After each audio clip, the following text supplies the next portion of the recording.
जय हिंद प्यारे साथियों, कैसे उम्मीद करते हैं मस्त होंगे, स्वस्थ होंगे, जबरदस्त होंगे। तो क्लास 10th की जो मैथ चल रही थी उसमें 1.2 के सारे क्वेश्चन को हम लोगों ने कर लिया था। अब वास्तविक संख्याएं का जो हम आगे बढ़ेंगे वो है आपका बहुविकल्पीय प्रश्नों के बारे में। तो बहुविकल्पीय प्रश्न टोटल आपके 14 क्वेश्चन दिए गए हैं। हम इस वीडियो में इस 14 क्वेश्चन की बात कर रहे होंगे और इसके बाद में चूंकि क्वेश्चन बहुत ज्यादा हो जाएंगे बच्चे, बहुविकल्पीय प्रश्न को हल करके फिर उसका जवाब आंसर लाना होगा। तो इस वीडियो में हम 14 प्रश्न जो बहुविकल्पीय के हैं उन सारे क्वेश्चन को बढ़िया डिस्क्राइब करके हर एक बात को समझते हुए करेंगे बच्चे, ठीक है।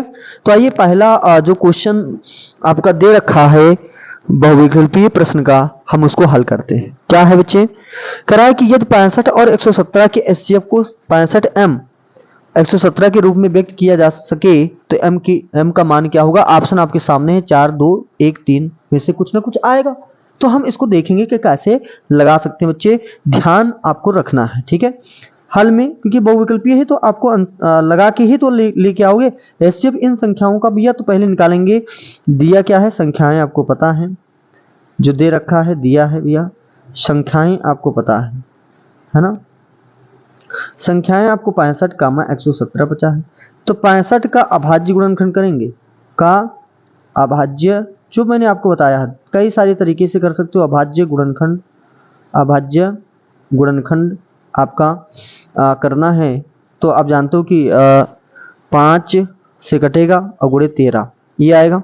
और जो 117 का अभाज्य गुणनखंड करेंगे बच्चे, अभाज्य गुणनखंड करेंगे, अभाज्य गुणनखंड जो आपका होगा वो कितना आएगा। तो ये आपका 3 त्रिका 9 और 13 9 या 117 होता तो ये आपका आ जाएगा। तो एचसीएफ ऑफ 65 कामा 117 का जो आएगा वो आपका क्या आएगा, दोनों में। भाई एचसीएफ क्या होता है कि जो दोनों में कॉमन हो। भाई ये 13 है, इसमें 13 है, तो दोनों में कॉमन क्या है 13, तो आपका एचसीएफ क्या हो जाएगा बच्चे, 13 हो जाएगा। लेकिन सवाल ये कह रहा है कि एचसीएफ को किस रूप में, इसके रूप में दे रखा है। तो जो एचसीएफ है वो किस रूप में है, 65m है बच्चे माइनस 117 है, बराबर में आपका यहाँ पे 13 है। इस रूप में दर्शाया गया तो हम इसको ऐसे ही लिख लेंगे।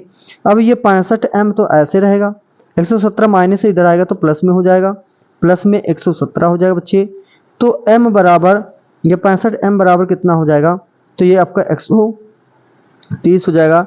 m बराबर आपका कितना होगा, 130 को बच्चे हम 65 से विभाजित करेंगे, 65 दूना 130 होता है। तो m की वैल्यू कितनी आ जाएगी बच्चे, तो m की वैल्यू आपकी 2 आ जाएगी। नहीं दिख रहा तो देख लीजिए, ठीक है सर।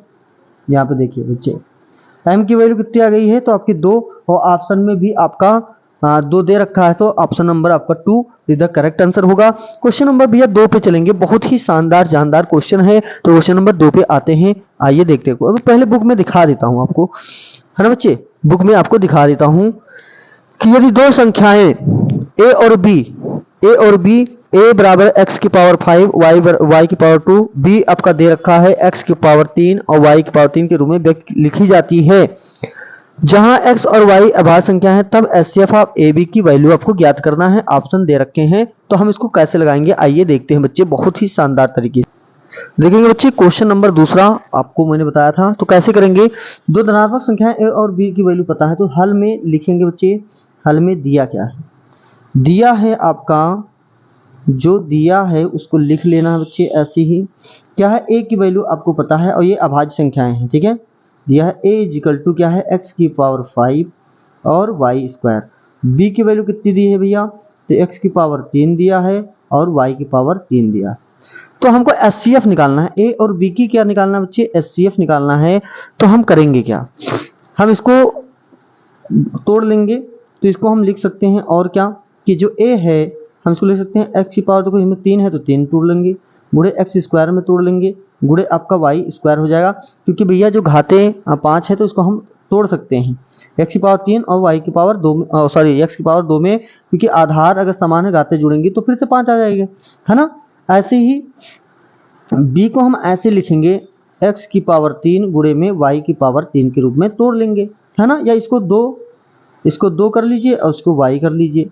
अब जो एचसीएफ ऑफ ए बी निकालेंगे, एचसीएफ ऑफ ए बी की जो वैल्यू आएगी, तो दोनों में कॉमन क्या है भाई, एचसीएफ आपने जाना है कि दोनों में जो कॉमन होंगे, तो आपका x की पावर 3 आपका है भैया, x की पावर आपका 3 हो गया, y स्क्वायर यहाँ पे, y स्क्वायर यहाँ पे है, तो y स्क्वायर हो गया। तो आप ऑप्शन में देखिए कि एचसीएफ ए बी की क्या आ गया, एचसीएफ क्या आएगा भैया, ए बी जो है x power 3 y square, option number C is the correct answer. Next question पे चलते हैं बच्चे। इससे पहले हम क्वेश्चन को बुक से देखेंगे कि क्या है। क्वेश्चन नंबर क्या कह रहा है दूसरा, दो संख्याएं a और b का एचसीएफ 5 है, उनका एलसीएम 200 है, तब ए बी का गुणनफल क्या होगा ये आपका सवाल है। तो आइए क्वेश्चन नंबर 3 पे हम बात कर रहे होंगे बहुत ही शानदार तरीके से। आइए देखेंगे बच्चे, दो संख्याएं दे रखी हैं, तीसरा नंबर क्वेश्चन है a और b का एचसीएफ 5 है और उनका एलसीएम 200 है, तब a और b का गुणनफल क्या होगा। आपको मैंने भैया लासा और मासा और दो संख्याओं के बीच में संबंध को बताया था फर्स्ट वीडियो से, जिन्होंने देखा है वो बात को बड़ी भली बात भैया समझ लेंगे इसमें और जान लेंगे, ठीक है। तो जो दे रखा भैया हल में, अगर मान लीजिए सवाल भी आ सकता है, बहुविकल्पीय नहीं, ऐसे सवाल भी पूछ सकता है ये, है ना, तो आपको समझना पड़ेगा। तो दे रखा है क्या बच्चे, जो दिया है, एक मिनट रुकेंगे, पेन थोड़ा देखेंगे बच्चे।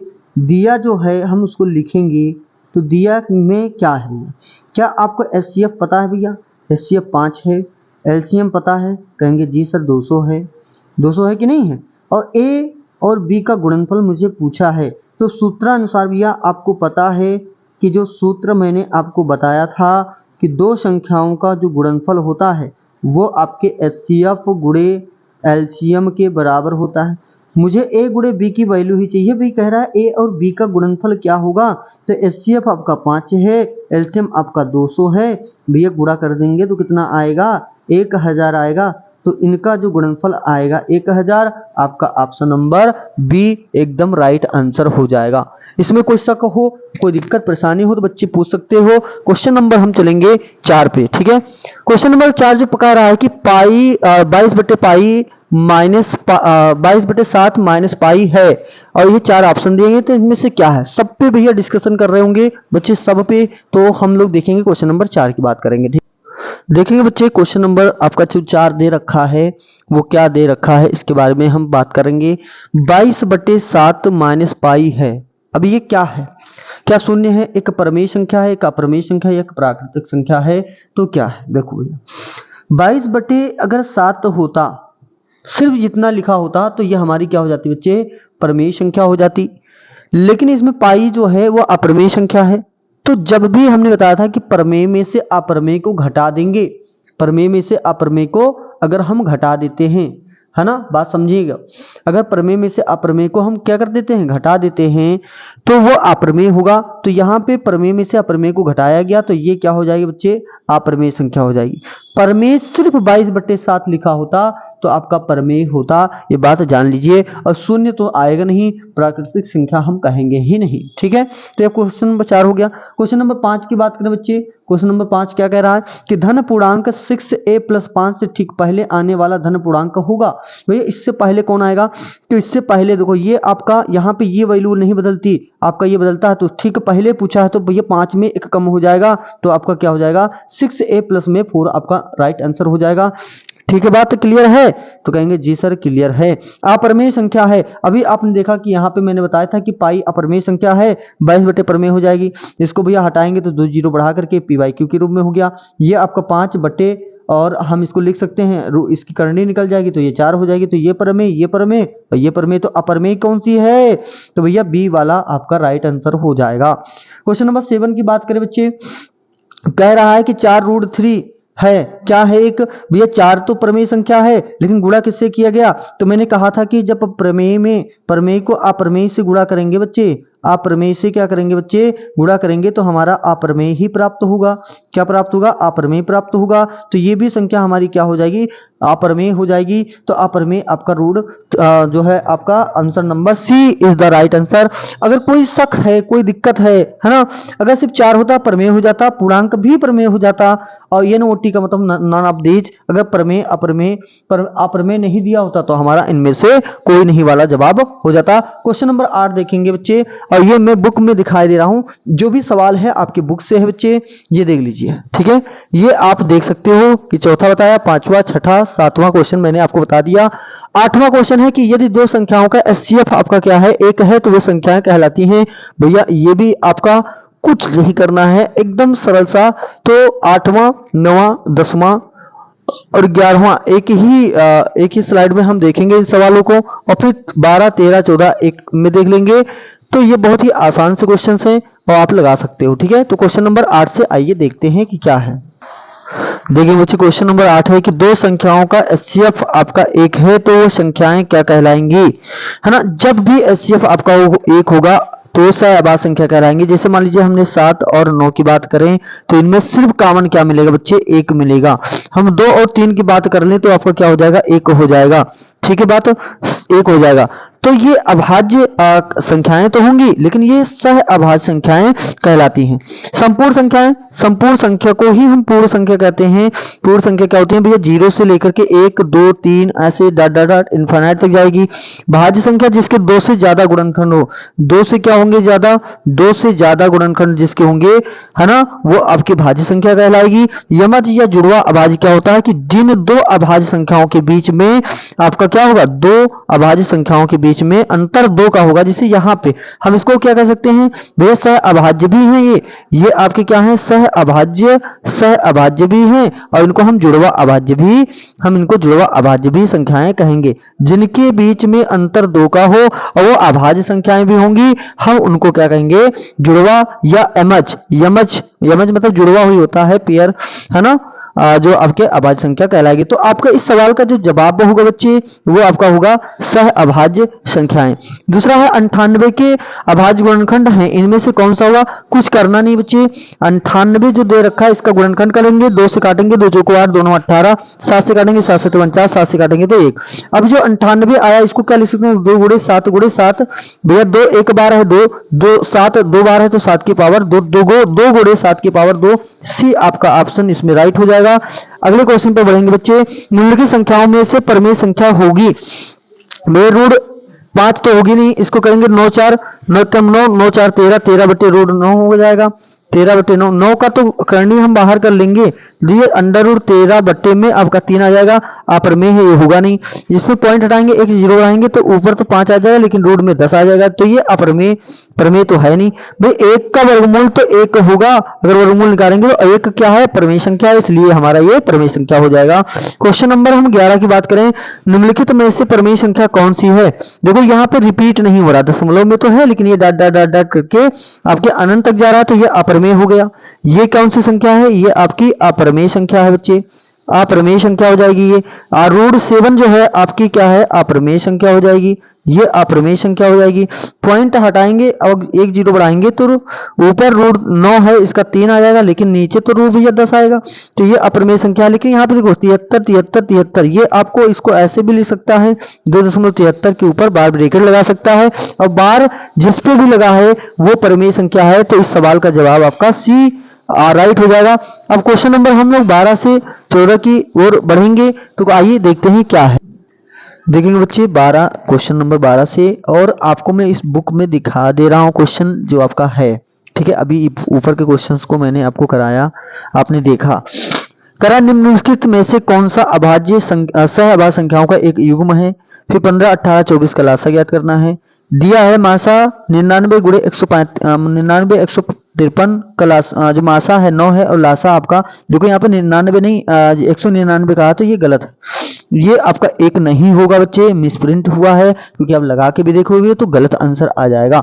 बात क्लियर है बच्चे, बात क्लियर है, तो इसलिए 199 नहीं, वो सिर्फ 99 लिखा हुआ है, बात समझिए। अब आइए देखते हैं कैसे हम इस सवालों को लगा सकते हैं बच्चे, बहुत ही अच्छे तरीके से, बहुत ही शानदार तरीके से। कह रहा कि निम्नलिखित में से कौन सा सहअभाज्य संख्याओं का युग्म, भाई सहअभाज्य संख्याएं किसे कहेंगे, जिनका HCF यहाँ पे लिख दो कि असहअभाज्य संख्याएं कौन होती हैं। सहअभाज्य संख्या क्या होगी बच्चे, है ना। तो ये आप सिंपल सी बात ये जानिए कि जिनका HCF क्या होगा, जिनका माशा, जिनका HCF या हम कह सकते हैं कि जो माशा होगा बच्चे वो 1 होगा। अगर 1 उनका माशा आ रहा है तो वो हमारी क्या हो जाएंगी, सह अभाज्य संख्या हो जाएंगी। इतनी बात क्लियर होनी चाहिए बच्चे। देखो अगर इसका गुणनखंड करें बच्चे तो ये 7 गुणे 2 होगा, यहाँ पे 7 गुणे 5 होगा, तो कॉमन 7 आ गया तो माशा तो 7 हो गया, तो ये तो नहीं होगा। यहाँ पे बात करें भैया, यहाँ पे अगर बात करें तो इसमें आपका 3 गुणे 3 गुणे 2, 3 त्रिका 9 दूनी 18, ये 5 गुणे 5 आएगा, है ना। यहाँ पे देखो 31 3 93, तो 31 कॉमन हो जाएगा, तो ये भी नहीं है। यहाँ पे 31 गुणे 1 लिख लेंगे और 31 गुणे 3 लिख लेंगे, तो यहाँ पे 31 कॉमन हो गया, तो ये तो नहीं है आपकी। यहाँ पे देखिए तो 2 से कट रहा है, तो 2 इसका अभाज्य संख्या हो जाएगा, तो ये भी नहीं होगा। तो आपका जवाब जो होगा बच्चे वो बी आपका हो जाएगा। ये दोनों के दोनों सह अभाज्य संख्याएं। बच्चे कॉन्सेप्ट क्लियर हो गया होगा कि क्या होती हैं, बल्कि मैंने फर्स्ट वीडियो में जो कॉन्सेप्चुअल कॉन्सेप्ट था मैंने उसमें बताया है आपको, और वहां से आप देख सकते हो, समझ सकते हो, ठीक है। लासा निकालना है बच्चे, 15 और 18 और 24 का लासा निकालना है, तो मैंने तरीके बताए हैं। एक साथ भी कर सकते हो उनको, जैसे 15 कामा 18 कामा का 14 का लासा निकाला, तो एक साथ कर सकते हो। 2 से काट देंगे तो 15 कटेगा नहीं, 2 9 18, ये आपका 12 हो जाएगा। 2 से फिर से काटेंगे तो 15 कटेगा नहीं, 9 कटेगा नहीं, 2 छंग 12। 2 से फिर काट सकते हैं तो 15 कटेगा नहीं, 9 कटेगा नहीं, 2 3 6। अब 3 से कटेगा बच्चे, 3 5 15, 3 त्रिका 9, 3 1 कम 3, और 3 से फिर कटेगा तो 5 आपका, और 1 आपका 1, और 5 से काट दीजिए तो 1 1 1 1 सब जगह आ जाएगा। अब इसी को मल्टीप्लाई कर लेना है, इसी को मल्टीप्लाई करना है कि 15 जो एलसीएम होगा बच्चे, एलसीएम ऑफ 15 कामा 18 कामा जो 24 है, इसका एलसीएम क्या आएगा, तो जो गुणनखंड आया है इधर, इधर जो गुणनखंड आया है इसको लिख लेंगे। 2 गुणे 2 गुणे 2 गुणे 3 गुणे 3 गुणे आपका 5 है, तो 2 3 2 दूनी 4, 4 दूनी 8, 8 3 24, 24 पंचे 120 होता है, और 12 3 36, 360 आपका ये जवाब आ जाएगा। तो इसका जो मासा होगा बच्चे option number D is the right answer हो जाएगा। क्वेश्चन नंबर जो अंत क्वेश्चन है इस बहुविकल्पीय प्रश्न में अगर बात करें तो ये अंतिम क्वेश्चन है 14 नंबर, और ये राजीव प्रकाशन से बच्चे, ये राजीव प्रकाशन कक्षा 10 यूपी बोर्ड से जो भी बच्चे हैं, और ऐसा नहीं है कि हम नहीं जान पाएंगे, कोई भी बोर्ड का हो, और क्योंकि उनमें एलसीएम एचसीएफ निकालना होता है और बहुत सारी चीजें अप्रमेय प्रमेय के बारे में पढ़ना होता है, तो वो भी यहाँ पे सीख सकते हैं, जान सकते हैं, कोई बड़ी बात है नहीं बच्चे, ठीक है। यहाँ पे देखो 199, तो इसको काट कर दीजिए, 199 है नहीं, 99 आपको बुक में जैसा कि मैंने दिखाया था, तभी इसका 9 लासा आएगा। 199 में कॉमन होगा ही नहीं। तो आप देखिएगा दिया जो है हल में, दिया जो है वो हम लिख लेंगे, इसका ऑप्शन मैंने नहीं लिखा है तो अभी लिख दे रहे हैं। दिया है आपका, क्या दिया है बच्चे, एचसीएफ पता है आपको 99 कामा 153 का, अब वो दे रखा है 9, तो कह रहा है कि हमारा जो एलसीएम होगा वो 99 कामा 153 का वो क्या आएगा, बस यही सवाल पूछा है। विकल्प मैं इधर लिख दे रहा हूं बच्चे, 99 होगा, दूसरा विकल्प जो दे रखा है 153 होगा, तीसरा विकल्प जो दे रखा है 99 गुणे 153 होगा, और जो डी विकल्प है वो 1683 आपका होगा। तो ये 4 विकल्प दिए गए हैं।